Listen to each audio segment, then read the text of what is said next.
ஒரு நிமிஷம் டிடி ரேட்டை செக் பண்ணால் எப்படி ₹5000 வரை சேவ் பண்ணுறங்கிறது தான் இந்த வீடியோவில் பார்க்கலாம். டாலர் நீங்கள் சென்ட் பண்ணுறதுக்கு முன்னாடி டிடி ரேட்டை செக் பண்ண மறக்காதீங்க. செக் பண்ண மறந்தீங்கன்னா லாஸ் உங்களுக்கு தான்.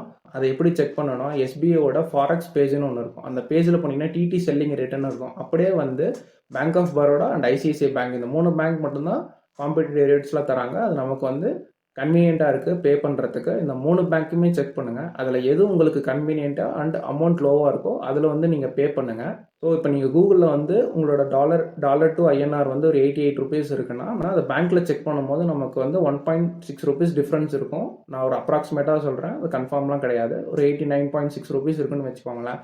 இப்போ நீங்கள் அந்த டிடி ரேட்டை செக் பண்ணாமல் பே பண்ணிங்கன்னா உங்களுக்கு அரௌண்ட் இப்போ $3000 அனுப்புறீங்கன்னா உங்களுக்கு ₹4800 வரையும் நீங்கள் சேவ் பண்ணலாம். அதை நீங்கள் பார்க்காம பே பண்ணீங்கன்னா இந்த ₹4800 உங்களுக்கு லாஸ் தான். ரியல் பேசிஸ் எக்ஸ்பீரியன்ஸோட சொல்கிறேன். இந்த டிடி ரேட்டை செக் பண்ணிங்கன்னா உங்களுக்கு நிறையா தௌசண்ட்ஸில் சேவ் பண்ணலாம்.